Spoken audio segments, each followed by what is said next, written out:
alegria que nós começamos esses 3 dias que precedem a Santa Páscoa, a maior das festas litúrgicas da igreja. E nós queremos começar esses 3 dias, esse tríduo pascal, meditando nos grandes acontecimentos desta quinta-feira santa. De tudo aquilo que Jesus fez naquela grande e última ceia que ele celebrou com os seus discípulos. São João, evangelista, ele narrou em 5 capítulos do seu evangelho tudo que Jesus disse para os apóstolos naquela quinta-feira santa, naquela ceia pascal. E Jesus disse muitas coisas. São João começa lá no capítulo 13, vai até o capítulo 17. São 5 capítulos que São João narrou com detalhes. Nós sabemos que os outros evangelistas, São Mateus, São Marcos e São Lucas, não fizeram essa narração assim tão detalhada como São João. São João, aquele discípulo que o Senhor amava, que tinha certamente mais intimidade com ele, São João guardou tudo no seu coração e escreveu para nós aqui com muitos detalhes tudo que Jesus disse naquela ceia memorável. E é isso que eu queria então meditar um pouco nesta manhã. Pelo menos 3 grandes coisas Jesus fez naquela ceia pascal. Primeiro, ele nos deu o seu grande mandamento, o mandamento do amor. São João começa dizendo, no capítulo 13, versículo 1, tendo amado os seus que estavam no mundo, amou-os até o fim. Jesus não só ensinou o que é amar, mas Jesus amou. A grande beleza na vida de Jesus é esta: Jesus é coerente. Aquilo que Jesus ensina, Jesus faz. Aquilo que Jesus prega, Jesus depois ele realiza. Tendo amado os seus que estavam no mundo, amou-os até o fim, amou-os até a radicalidade da sua morte na cruz. Ele não guardou nada para ele, ele entregou tudo para nós. E Jesus instituiu a Sagrada Eucaristia.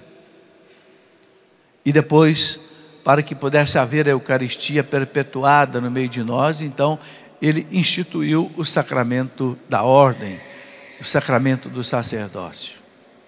Essas 3 grandes realidades que eu queria meditar um pouco nesta manhã com você: o amor de Jesus, a Sagrada Eucaristia e o sagrado sacerdócio. 3 grandes dádivas que Jesus nos deu na quinta-feira santa. E Jesus ainda deixou algumas promessas memoráveis, algumas promessas importantíssimas que eu quero também recordar aqui nesta manhã. Em primeiro lugar, Jesus falou do amor. Eu queria recordar um versículo que um dia ele fala, no capítulo 13, versículo 34, Jesus diz assim para os apóstolos: dou-vos um novo mandamento, mandamento novo, amai-vos uns aos outros, como eu vos tenho amado. Assim também vós deveis amar-vos uns aos outros. Nisto todos conhecerão que sois meus discípulos, se vos amardes uns aos outros. Aqui, meus irmãos, Jesus coloca a identidade da fé cristã, o amor. Se vocês se amarem uns aos outros, vocês vão ser meus discípulos. Quem não ama, não é discípulo de Jesus. Nisto conhecerão que sois meus discípulos, se vos amardes uns aos outros. Um grande escritor cristão do século II, Tertuliano, escreveu esta frase, que os pagãos, os romanos, quando olhavam para os cristãos, eles diziam: vede como se amam, vede como se amam. Os romanos brigavam entre si, os romanos disputavam as riquezas, e olhavam para os cristãos, e viam que os cristãos se amavam, punham tudo em comum, dividiam os seus bens com alegria, e ninguém passava necessidade, diz os Atos dos Apóstolos. Então, Tertuliano dizia: vede como se amam, vede como é diferente. E por que muitos romanos, pagãos, se convertiam ao cristianismo? Porque ficavam espantados de ver aquela coisa nova, aquela vida nova. Vede como se amam. Eles iam para as arenas serem jogados aos leões, e eles iam unidos, abraçados, morriam abraçados nos dentes dos leões, e os romanos ficavam tocados com aquilo, e muitos se convertiam. Foi por isso que esse mesmo escritor romano, Tertuliano, ele escreveu um dia para o imperador Antonino Pio, que perseguia os cristãos, e escreveu aquela obra chamada Apologeticum, onde ele disse para o imperador: não adianta perseguir os cristãos, porque o sangue dos mártires é semente de novos cristãos. Sanguis martyrum, semen Christianorum. Não adianta, imperador, quanto mais sangue dos cristãos o Senhor derrama, mais cristãos surgem. E surgiram tantos e tantos e tantos cristãos, que daqui a pouco até o imperador se tornou cristão, Constantino, e o Império Romano se tornou cristão. Como diz o grande historiador da igreja, Daniel Hopes, a espada romana se curvou diante da cruz de Cristo. A poderosa espada romana, que queria massacrar os cristãos, essa poderosa espada se curvou diante da cruz silenciosa de Cristo. Os cristãos não derramaram sangue de ninguém, os cristãos amaram a todos, e por isso o maior império que a humanidade conheceu se tornou cristão. A grande lição que Jesus deixou nesta noite, meus irmãos, foi esta: amai-vos uns aos outros como eu vos tenho amado. E um pouco para frente, no capítulo 15, versículo 12, São João coloca aqui para nós também o que Jesus diz: este é o meu mandamento, amai-vos uns aos outros como eu vos amo, porque ninguém tem maior amor do que aquele que dá a sua vida por seus amigos. Ninguém tem maior amor do que aquele que dá a sua vida pelos seus amigos. Meus irmãos, a coisa mais importante neste mundo é o amor. Deus é amor. Nós nos casamos por amor. Nós geramos os nossos filhos por amor. O mundo pode ser salvo pela vitória do amor. Mas o que é o amor? É preciso fazer essa pergunta hoje: o que é o amor? Porque hoje existe na rua uma caricatura de amor, um amor que não é amor. Existe um amor falso, sendo ensinado para os jovens, sendo ensinado para as crianças, sendo ensinado para os noivos.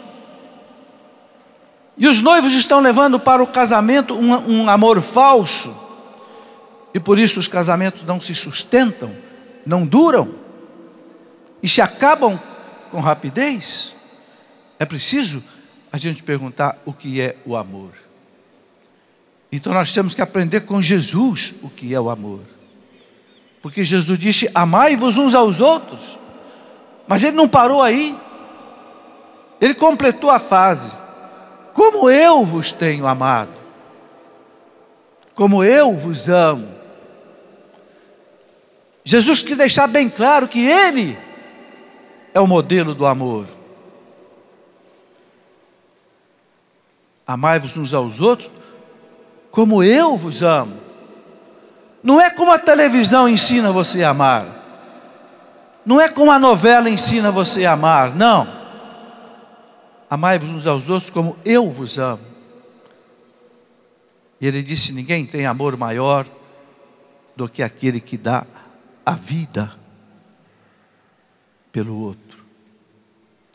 Então, meus irmãos, o que é amar? Amar é dar a vida pelo outro. Esse é o maior amor.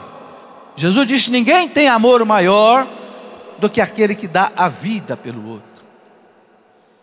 E eu pergunto: isso é um ato sentimental? Isso é um ato romântico? Você dar a vida pelo outro?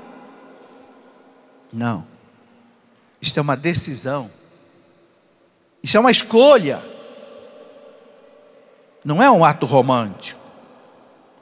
Não é um I love you, onde você treme de paixão diante do outro. Não é um je t'aime, um dia eu como te amo. Não, é uma decisão. Eu quero te amar, por isso eu vou entregar a minha vida por você. É o amor de Jesus. O mundo vai muito mal, meus irmãos, porque o mundo está vivendo uma caricatura de amor, um amor falso. E tudo aquilo que é falso não tem valor, desaba, cai. Então, nessa quinta-feira, nós temos que aprender com Jesus o que é o amor. Amar não é gostar de alguém. Amar é dar a vida por alguém. Você diz que gosta de cigarro, o que você faz com o cigarro? Você põe fogo no cigarro. Você não gosta do cigarro, você gosta de você. Gostar é um gesto egoísta, é o contrário do amor. Você diz que gosta de laranja, o que você faz com a laranja? Você tira a casca da laranja, você corta a laranja no meio, você espreme a laranja entre os dentes, você pega o bagaço e joga no lixo. Você não gosta da laranja, você gosta de você. Você é um egoísta que destrói a laranja. Será que não é assim que nós amamos as pessoas? Destruindo as pessoas, esmagando as pessoas nos nossos dentes e depois passando o bagaço para o outro? Será que nós não dizemos que nós amamos as pessoas e na verdade nós estamos usando da pessoa? Nós estamos fazendo da pessoa um mero objeto de prazer, de satisfação, de exibição? Ou será que eu estou dando a minha vida por ela? Como Jesus ensina. Amar é dar-se. Amar é doar-se. Amar é entregar a própria vida. Este é o amor que nós temos que levar para o casamento. Meus queridos jovens, namorados, noivos e também os casais. São Paulo dizia para os casais lá na carta aos Efésios: maridos, amai as vossas esposas como Cristo amou a igreja e se entregou por ela. Se entregou por ela como? Na cruz. São Paulo compara o casamento ao amor do Cristo pela igreja. A igreja é a esposa de Cristo, onde Cristo ama essa esposa até a cruz. E São Paulo quer que o marido ame a mulher assim, quer que a mulher ame o marido assim, como Cristo amou a igreja, até a cruz. Então, meus irmãos, cuidado com esse amor romântico, esse amor fantasiado, esse amor sexualizado, que a televisão, que as novelas colocam no coração de cada um de nós. E nós levamos para o casamento uma mentalidade falsa de amor, achando que no casamento eu tenho que me unir a uma pessoa e ela tem que me dar muito prazer. E a partir do momento que ela não me der mais prazer, então eu descarto essa pessoa. Porque nós estamos na civilização do descarte. Nós acostumamos a usar uma garrafa d'água e descartar depois do vasilhame no lixo. Nós acostumamos a beber um cafezinho num copo plástico e jogar no lixo.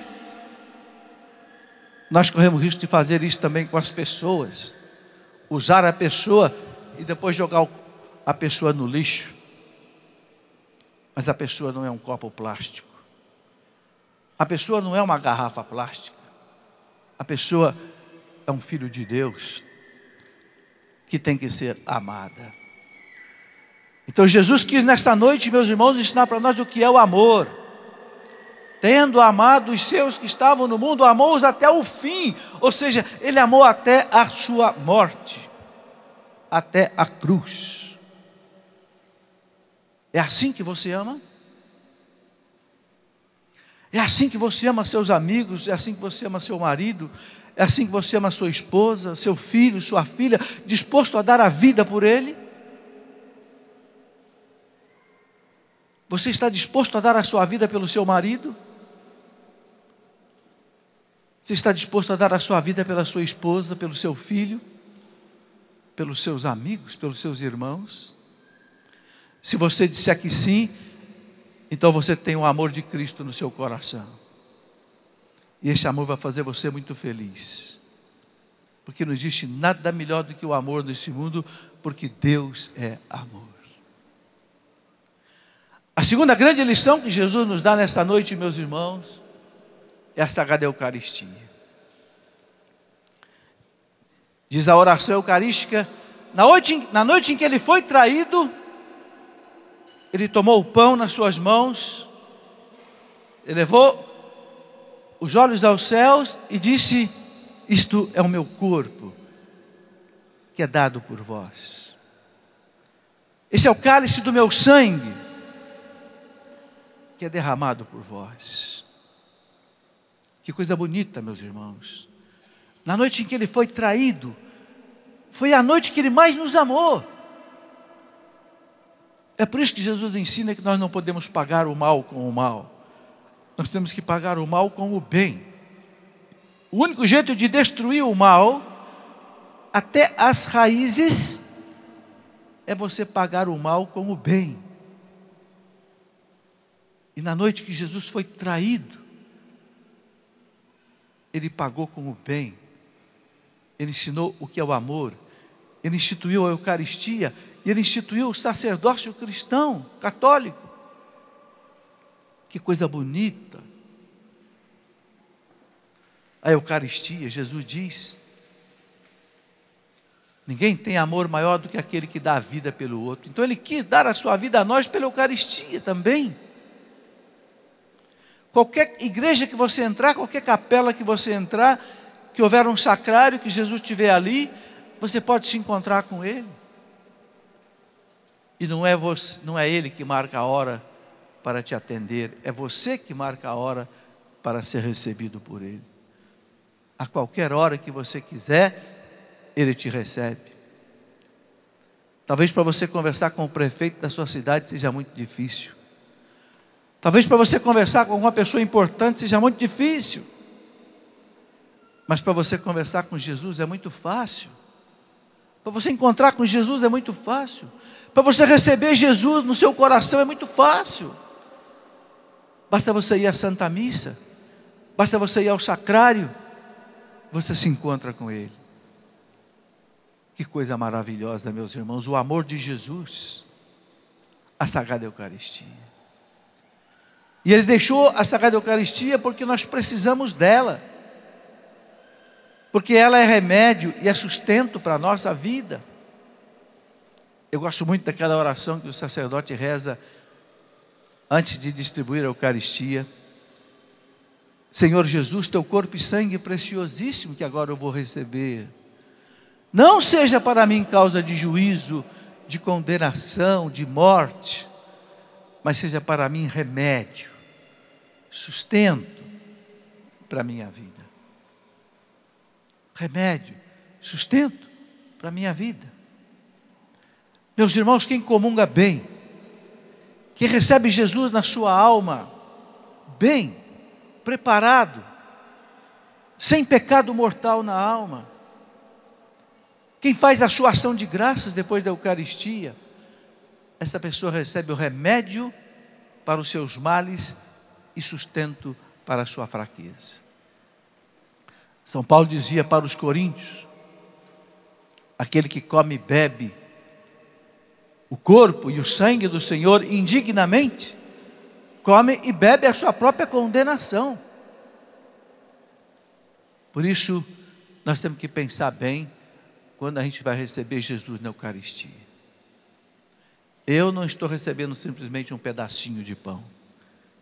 Eu estou recebendo o Deus do céu.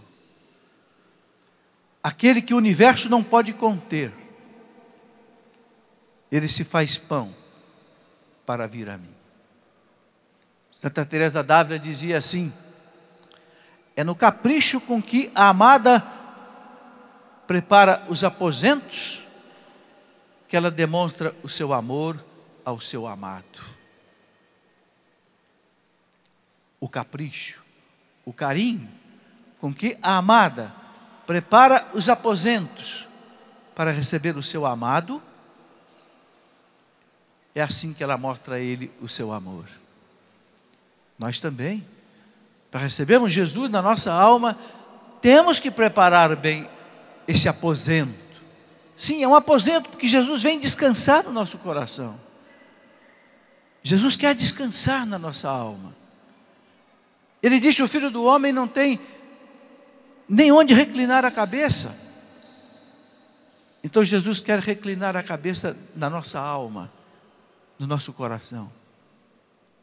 E como é que eu vou apresentar para Ele a minha casa? Não é? Senhor, eu não sou digno de que entreis na minha morada, nós dizemos. Mas dizei uma palavra, minha alma será curada, minha alma será salva. Então é preciso, meus irmãos, preparar a alma para receber Jesus. Ninguém de nós é digno de receber Jesus, ninguém. Mas Ele quer vir. Então nós temos que ter as disposições necessárias para receber Jesus. O que é ter as disposições necessárias?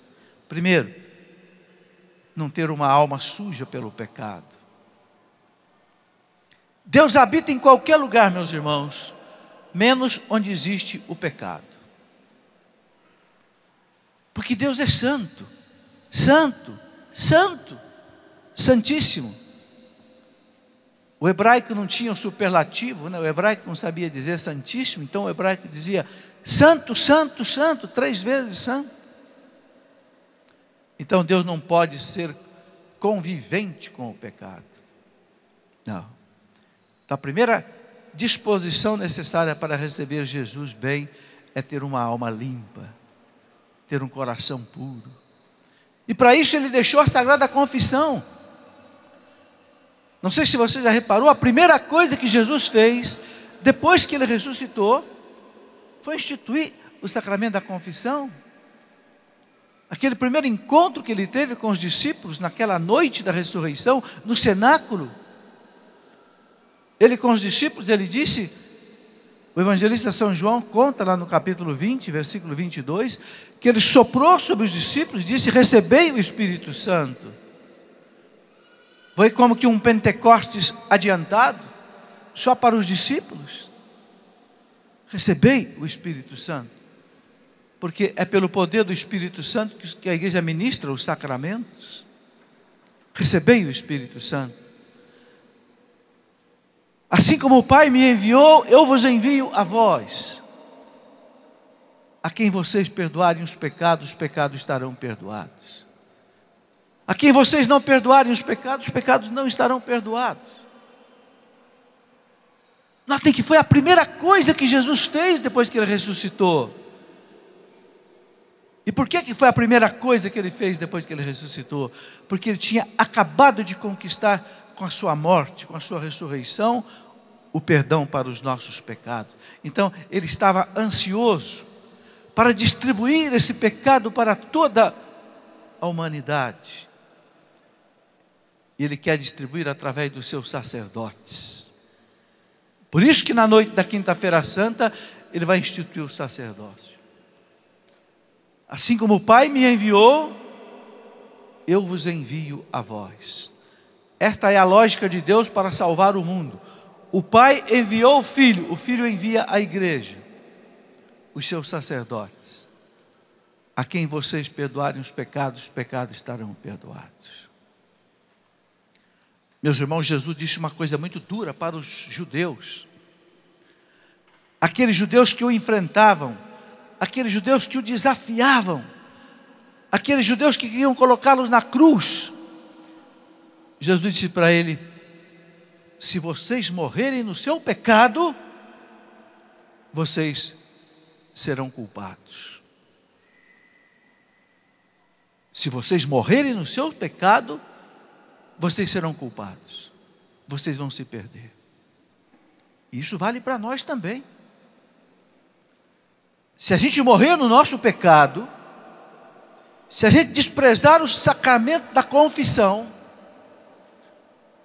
onde o sangue de Cristo lava a nossa alma, nós seremos culpados. Ninguém terá motivo para chegar diante de Jesus na eternidade e dizer: eu não tive jeito de deixar o meu pecado, eu não tive jeito de renunciar o meu pecado, eu não tive jeito de ser perdoar o meu pecado. Jesus vai dizer: não. Quantos sacerdotes eu coloquei na tua vida e você não quis o meu perdão através dos sacerdotes? Quantas vezes eu chamei você ao arrependimento? Quantas vezes eu disse lá no Evangelho: o reino de Deus está próximo, arrependei-vos, arrependei-vos, convertei-vos, e você não deu bola. Você ficou dizendo que isso era coisa de velho, coisa de beato, coisa de criança, coisa de carola, e você foi empurrando com a barriga a sua confissão até o dia da sua morte, e acabou você morrendo e não deu tempo de você se confessar. Então não venha me dizer que você não teve como deixar o seu pecado. Você morreu no seu pecado porque você quis. Entende, gente? Nós não podemos brincar com as coisas sagradas. Nós não podemos brincar com os dons de Deus. A Eucaristia é um dom de Deus. A confissão é um dom de Deus. O sacerdócio é um dom de Deus. O amor do Cristo é um dom de Deus. Nós não podemos dizer: eu não quero este dom. Eu duvido que se eu pegasse aqui 10 notas de R$100, R$1.000 na minha mão, e eu chegar perto de você e dizer: toma, é um presente para você, eu duvido que você não pegue. Mas quando Deus diz: eu te dou um presente muito maior, eu te dou o perdão dos seus pecados, eu te dou eu mesmo na Eucaristia, aí você diz: não quero, não preciso, deixa para depois,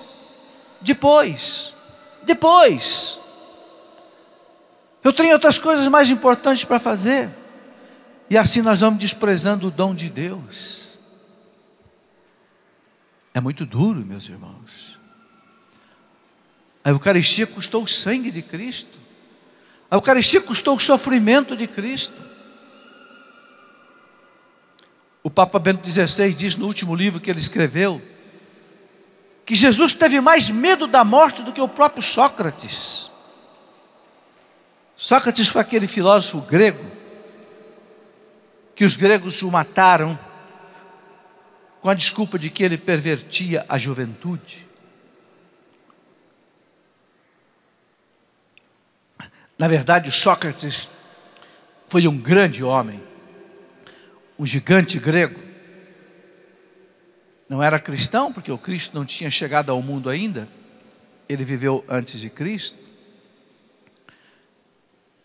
O Sócrates foi envenenado. Fizeram o Sócrates tomar cicuta, aquele veneno mortal, porque o Sócrates, ele levava a beleza, a pureza para os jovens, mesmo sem ser cristãos. E aí então quiseram matar o Sócrates.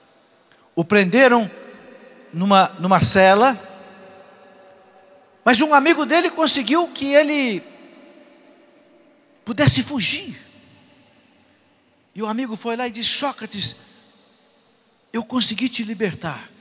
Você vai escapar às escondidas e você vai embora para outra cidade. O Sócrates pensou bem e disse: não vou, prefiro morrer. Mas como, Sócrates? Porque se eu fugir daqui, eu vou ser um mau exemplo para os jovens. Porque eu disse para os jovens que um homem deve ser honrado. Um homem não deve fugir quando ele diz a verdade. Por isso eu não vou fugir. E tem mais. Se eu fugir para outra cidade, na outra cidade eu vou pregar as mesmas coisas e vão me prender lá também e vão me matar lá do mesmo jeito. Então é melhor que eu morra aqui. Assim eu não dou um contra-testemunho para os jovens e assim eu não vou ter que sofrer mais.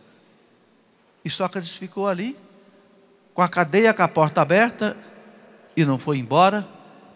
E deram cicuta para ele beber, e ele bebeu, e ele morreu.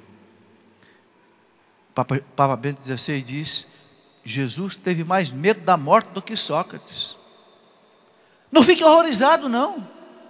Não fique horrorizado não. Porque Sócrates sabia que a morte dele ia ser uma morte rápida. Ele sabia que aquele veneno era terrível. E que ele ia beber aquele veneno e ele ia morrer logo. Mas Jesus, meus irmãos, Jesus sabia tudo o que ele ia passar. Jesus sabia daquela coroa de espinhos que iam enterrar na cabeça dele. E no ícone do Santo Sudário identificaram mais de 40 pontas de espinhos que perfuraram a cabeça de Jesus. Jesus sabia daquela flagelação, onde iam arrancar-lhe o sangue e a carne com aqueles 40 chicotadas terríveis, onde na ponta de cada chicote tinham bolinhas de chumbo para dilacerar a sua carne. Jesus sabia que ele ia ficar pregado numa cruz 3 horas, pendurado por 3 pregos, em dores lancinantes. Então Jesus estremeceu diante da morte. Ele suou sangue, misturado com o seu suor de medo, porque era um homem que passava pela paixão. Não era simplesmente Deus, era também um homem. Mas ele não fugiu da paixão, ele não fugiu da cruz. Ele disse para o Pai: Pai, se é possível, afasta de mim esse cálice, Pai. Mas não faça a minha vontade, faça a tua santa vontade. Meus irmãos, muitas vezes nós também temos vontade de fugir da cruz. Nós também muitas vezes dizemos para Deus: Senhor, afasta de mim esse cálice. Mas às vezes é preciso de beber aquele cálice. Então é preciso pedir a Deus nos dar a coragem de dizer como Jesus: não faça, Senhor, a minha vontade, mas faça a tua santa vontade. Porque a vontade de Deus, meus irmãos, é a melhor para a nossa vida. Mesmo que a gente não entenda, mesmo que a gente não concorde, mesmo que a gente não aceite, é a melhor vontade para a nossa vida. Então tudo isso custou a Eucaristia, o sacerdócio, a nossa salvação, custou tudo isso para Jesus. Ninguém tem mais o direito, meus irmãos, de dizer que não é amado por Deus. Se alguém disser que não é amado por Deus, ou que não foi amado por Deus, estaria blasfemando. Blasfemando. Porque Jesus disse: Deus amou o mundo a tal ponto que Ele deu o seu Filho, para que todo aquele que nele crê não pereça, mas tenha a vida eterna. Ora, o que mais Deus poderia nos dar do que o seu Filho amado? Se eu pedir para você sacrificar alguma coisa por alguém, será que teria alguma coisa mais valiosa para você sacrificar por alguém do que o seu filho? Você vai dizer: não, Não, porque a vida do meu filho não tem preço. Eu pergunto para você, quanto é que vale então a vida do Filho de Deus? Se a vida humana do nosso filho não tem preço, e a vida do Filho de Deus, que é Deus, quanto é que vale então esta vida? Essa aqui não tem preço mesmo. Então, meus irmãos, nós temos que acolher a Eucaristia com muito carinho. Infelizmente nós comungamos mal. Nós comungamos mal. Eu estou até escrevendo um livrinho, Comungar Bem, porque nós comungamos mal. E vocês querem uma prova de que nós comungamos mal? Quantos minutos você fica na igreja depois que você recebe a Eucaristia? Às vezes a gente não fica nem 3 minutos, nem 5, nem 10 minutos. A gente recebe a Eucaristia na missa e vaza da rua. O Senhor vem à minha casa e eu deixo Ele sentado sozinho no sofá da minha sala e eu vou embora para a rua. E eu deixo o Senhor falando sozinho no meu coração. Que mau hospedeiro eu sou. Quando uma visita vem na sua casa, você recebe a visita, você faz uma comida, você faz um café, você senta com a visita, você põe música para ela ouvir, você põe aquele biscoitinho especial que você tem guardado.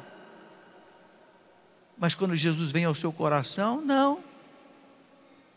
Quantas e quantas missas acaba o sacerdote distribuir a Eucaristia, daqui a pouco já vem alguém enchendo a gente de aviso, daqui a pouco já vem um canto barulhento, daqui a pouco já vai todo mundo embora. E ninguém conversa com Jesus. E ninguém recebe as graças que Jesus tem para dar a nós do nosso coração. Santa Teresa d'Ávila dizia: não perca a oportunidade de você receber tantas graças, tantos dons como após a Eucaristia. Meus irmãos, nós não fazemos ação de graças. Aquele tempo, depois da Eucaristia, onde a gente fica conversando com Jesus. Conversando com Jesus, entregando para Jesus os seus problemas, o seu filho, o seu marido, a igreja, aquele seu trabalho, aquela preocupação. É hora de você rezar pela igreja, rezar pelo Papa, rezar pelo bispo, rezar pelas vocações. É hora de você rezar por cada pessoa da sua família que já morreu. E quem sabe está no purgatório esperando esta oração sua. Mas nós temos pressa. Nós temos muita pressa. O amor do mundo nos atrai mais do que o amor de Jesus. Gente, quando você ama alguém, o que mais você deseja? É estar do lado dessa pessoa amada. O que o amado mais quer é estar ao lado do seu amado, da sua amada. Por que nós temos tanta pressa em comungar e ir embora e esquecer que Jesus está no nosso coração? Alguns santos faziam ação de graça durante 1 hora, 2 horas, e de joelhos, porque ficavam ali com o seu amado, bebendo das suas graças. Nós sabemos, meus irmãos, que quando a gente comunga, enquanto as espécies de pão permanecem no nosso corpo, Jesus está presente fisicamente. Depois que o organismo dissolve a hóstia, e nós não temos mais as espécies de trigo, então o Cristo não está mais presente materialmente, Ele passa a estar presente espiritualmente, pelo poder do Espírito Santo. Mas pelo menos, o organismo demora pelo menos uns 10, 15 minutos para dissolver a hóstia. Esse tempo Jesus está em nós, como está no sacrário.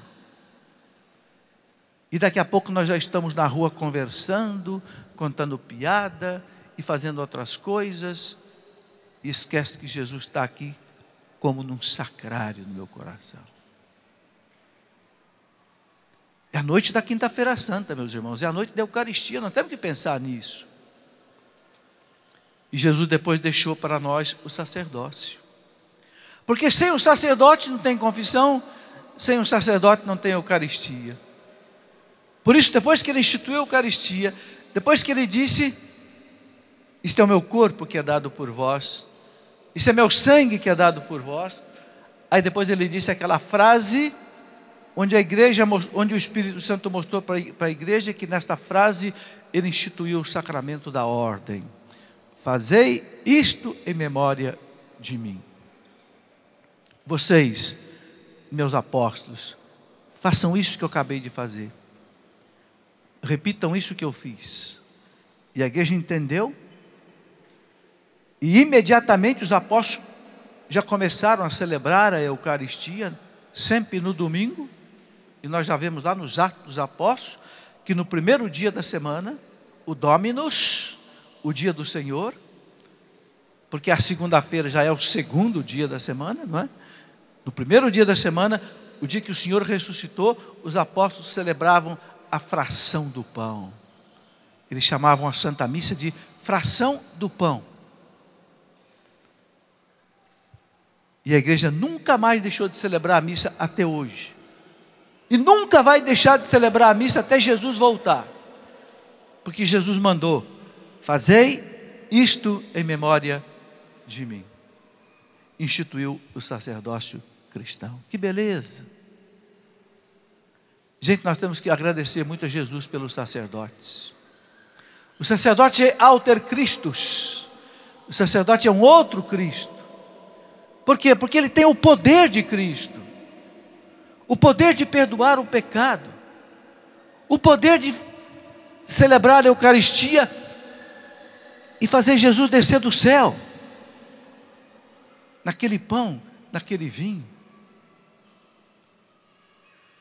Meus irmãos, São Francisco de Assis queria beijar o chão onde o sacerdote pisava.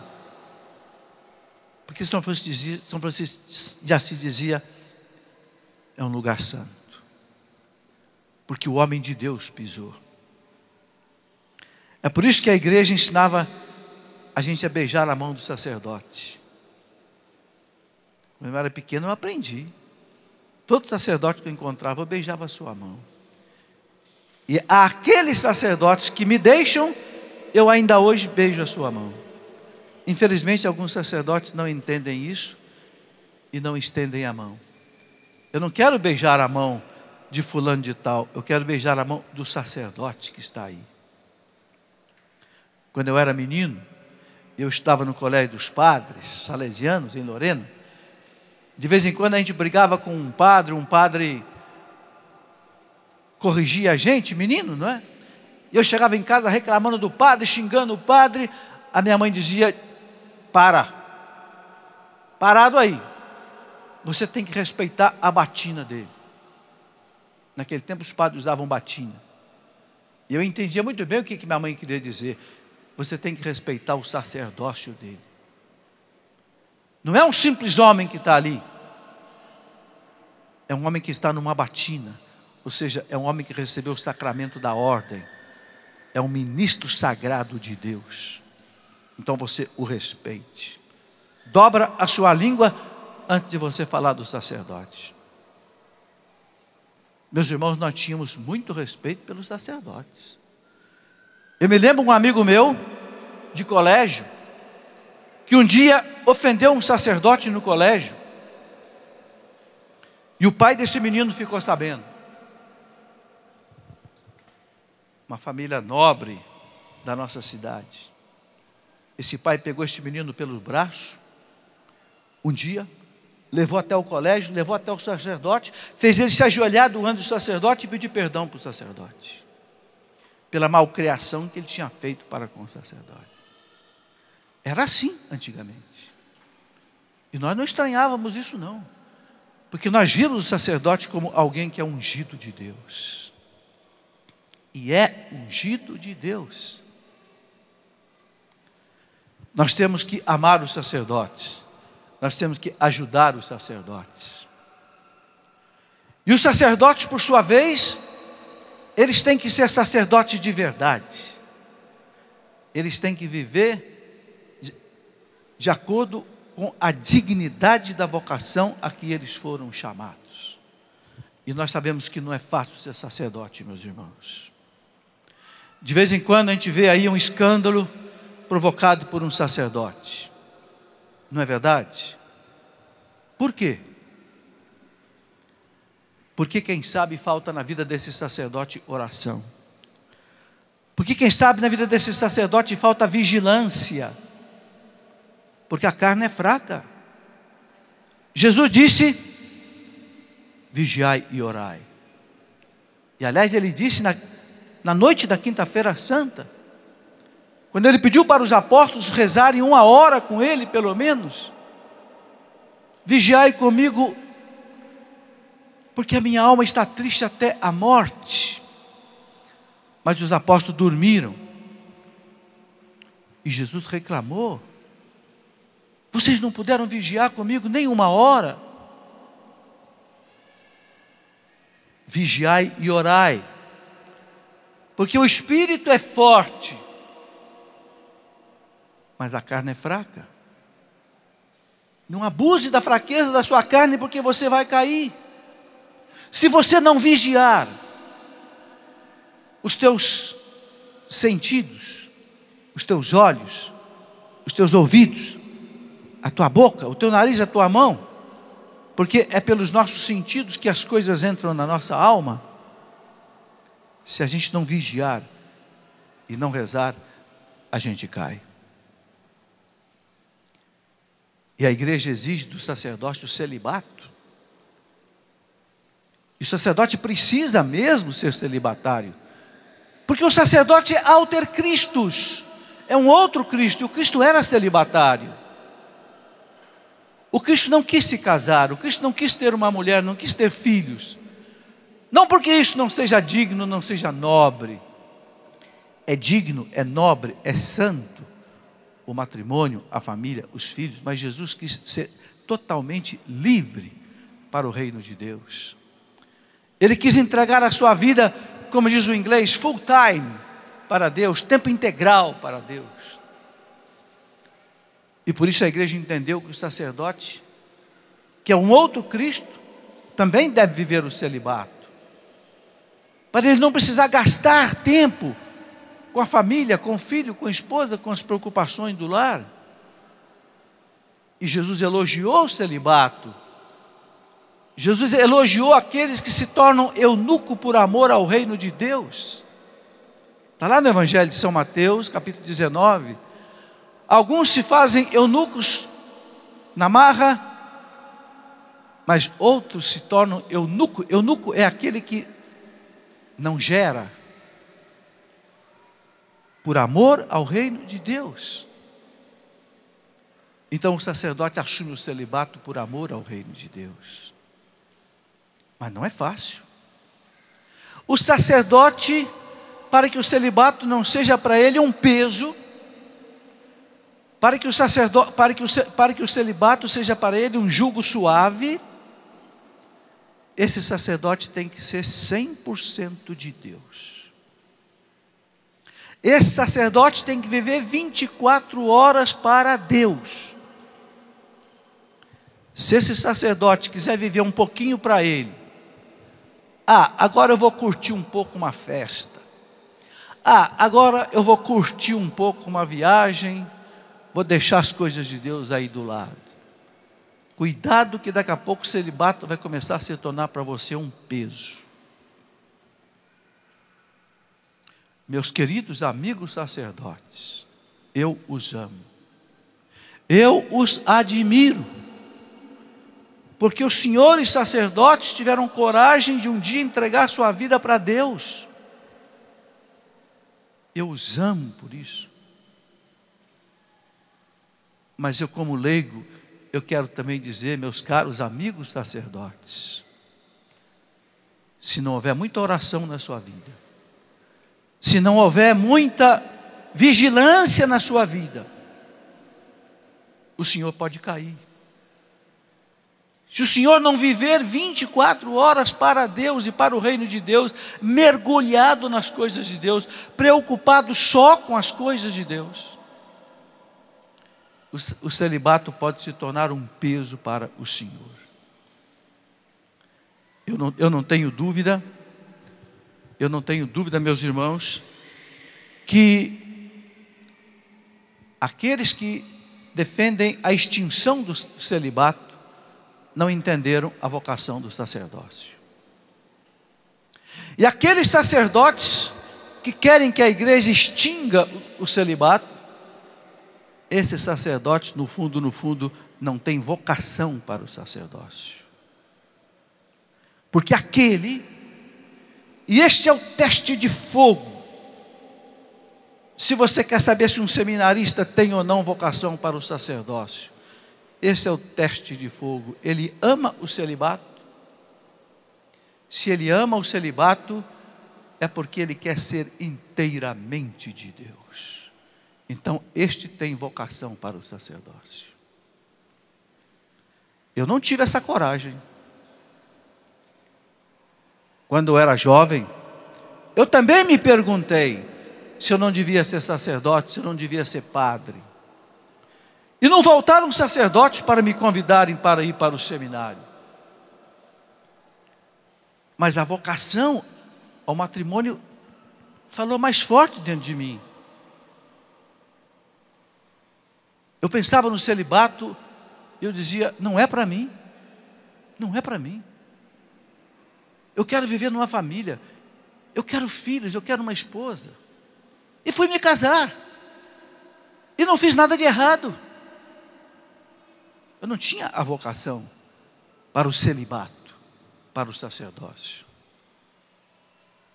Se você é jovem e você está perguntando, será que eu tenho vocação para ser padre ou não? Eu deixo uma pergunta para você. Você tem vocação para o celibato?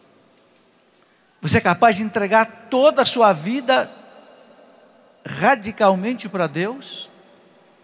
Se você disser que sim, pode procurar um seminário. Pode começar a tua vida num seminário. É aí o seu caminho.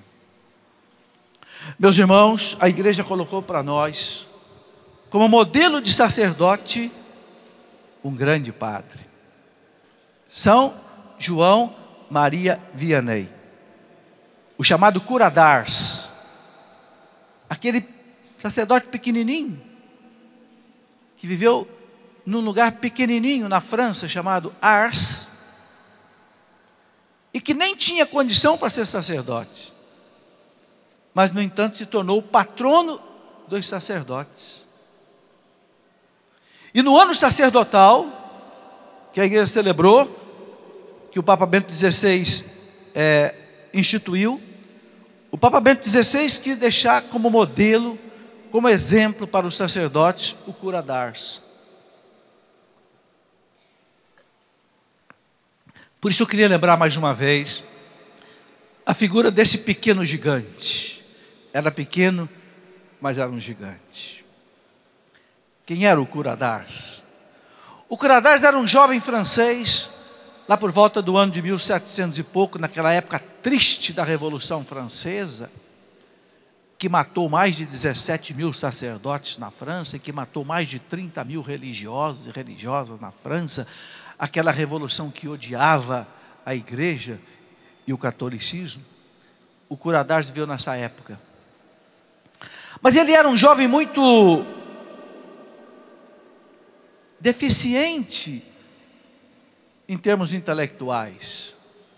Ele queria ser padre, mas ele foi para o seminário e ele não conseguia aprender o latim, ele não conseguia aprender filosofia, ele tinha muita dificuldade para entender outras coisas. E o Cura d'Ars teve que passar muitos anos no seminário para poder concluir a filosofia, a teologia, mas até que ele concluiu. Quando ele concluiu, o reitor do seminário foi conversar com o bispo, que devia ordená-lo padre, e o reitor disse para o bispo, senhor bispo, esse jovem eu acho que não tem condição de ser ordenado, porque ele tem muita dificuldade intelectual. Agora, senhor bispo, é pena, porque ele é um santo. É um exemplo de piedade, é um exemplo de virtude. Mas intelectualmente é extremamente limitado. E o bispo, veja o carisma do bispo, né? O bispo disse: está bem, se ele é um exemplo de piedade, eu vou ordená-lo padre, sacerdote, e a graça de Deus vai fazer o resto. A graça de Deus vai suprir, a graça do sacerdócio vai suprir as suas deficiências intelectuais. E o bispo ordenou, mas tomou o seguinte cuidado: mandou o Curadárs para a menor paróquia que tinha na diocese, chamava-se Ars, tinha apenas 300 pessoas, era um lugarejo, onde há 25 anos não tinha padre, e o Curadárs não sabia nem onde era, tão escondido que era esse lugar. Mas ele foi e ele perguntou para um menino: menino, me mostre o caminho de Ars, porque depois eu vou te mostrar o caminho do céu. Olha o santo, olha como é que um santo pensa, como é que um santo fala. Me mostra o caminho para Ars, depois eu te prometo, eu vou te mostrar o caminho do céu. E lá foi o Curadárs para Ars. Cura quer dizer aquele que toma conta, o pároco de Ars, por isso Curadárs. E ele chegou ali, algumas senhoras disseram para ele: deixa eu ver se é padre aqui. Esquece, aqui ninguém sabe mais nada, nem fazer o sinal da cruz, porque faz 25 anos que aqui não tem padre, não tem batismo, não tem confissão, não tem eucaristia, aqui todo mundo vive no pecado. E ele disse: então eu entendi porque que Deus me mandou para cá, agora eu entendi. E o Curadárs começou a trabalhar. E sabe como é que o Curadárs trabalhava? Acordava às 3 horas da manhã e rezava o rosário de joelho diante do Santíssimo. 3 terços naquela época, de joelho. Quando ele acabava às 5, 6 horas da manhã, então ele celebrava a missa. E começou a chamar o povo para a igreja. E começou a pregar contra o pecado. E começou a confessar o povo. Para encurtar a história, meus irmãos, daqui a pouco tinha filas para a confissão que demorava 10 horas para ele atender. Porque as pessoas não vinham só de Ars, as pessoas vinham da diocese inteira, porque a fama de santidade desse homem começou a se espalhar. Daqui a pouco começaram a vir cardeais de Paris para se aconselhar com o pequenino Curadárs. Por quê? Porque era um santo, porque rezava, porque jejuava, porque não saía daquele lugarzinho dele. Ele viveu 40 anos ali em Ars, sem sair de Ars. O Curadárs não foi ao mundo, mas o mundo veio ao Curadárs. E depois de que morto, foi canonizado, e depois um papa o proclamou patrono dos párocos diocesanos. Ele que não tinha condição de ser padre,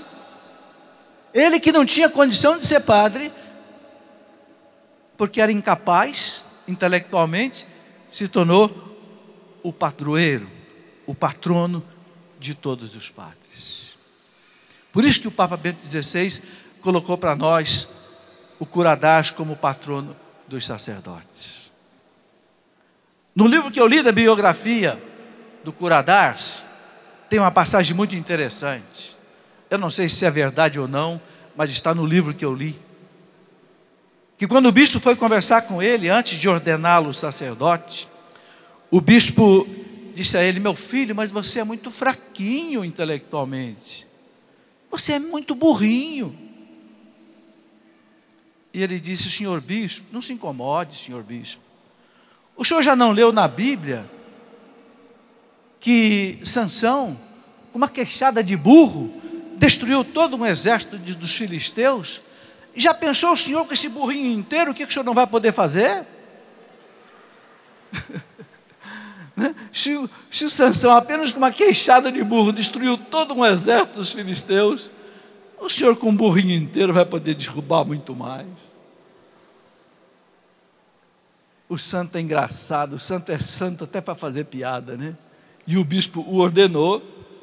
E com esse burrinho, realmente, esse bispo deve ter derrubado muitos exércitos dos filisteus. Essa mensagem que eu queria deixar para os nossos queridos sacerdotes, no dia da instituição do sacerdote. Que os sacerdotes sejam como curadars, que os sacerdotes sejam humildes, que os sacerdotes sejam pobres, que os sacerdotes sejam escondidos, que os sacerdotes vivam full time, tempo integral, só para Deus. Vamos rezar por eles, meus irmãos. Vamos fazer como Santa Teresinha do Menino Jesus, como Santa Catarina de Sena, que entregavam a vida a Deus pelos sacerdotes, para que os sacerdotes pudessem viver de acordo com a vocação digna que eles foram chamados. Vamos ficar de pé um instante. Vamos pedir essa graça a Deus, que nesse dia de hoje, em que o Senhor instituiu o sacramento da Eucaristia, instituiu o sacramento da ordem, nos deu os sacerdotes, nos deu a Eucaristia e nos ensinou a amar. Vamos pedir ao Senhor a graça de santos sacerdotes. E nós estamos recebendo essa graça, gente. Existem muitos e muitos sacerdotes santos no nosso meio. Graças a Deus. Graças a Deus. Muitas e muitas vocações sacerdotais estão surgindo.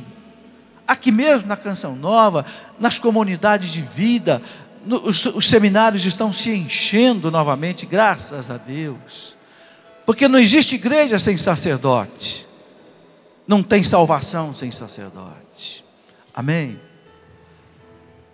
Vamos cantar rezando pela presença desse Cristo que instituiu os sacerdotes, que assim como o professor Felipe nos dizia, através de curadars, perdoou tantos pecados, mas Cristo é o sacerdote por excelência. E nesse dia de forma especial quer encher o nosso coração desse perdão, dessa paz, mas acima de tudo desse amor, esse amor que Ele nos ensina no dia de hoje. Há alguém que me ama muito, Ele me entende, Ele me acolhe, quer me perdoar. Há um nome, santo nome, poderoso, amoroso, quer me libertar. Mais uma vez, alguém que me ama.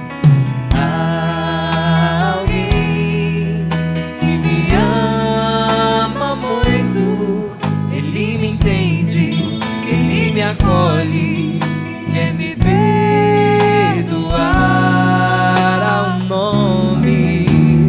Há um nome, santo nome, poderoso, amoroso, quer me libertar. Qual é o nome dele? E seu nome seu nome é, e seu nome é, e seu nome é Jesus, Jesus, Jesus, Jesus, Jesus, Jesus, Jesus, Jesus, Jesus, Jesus, Jesus, Jesus.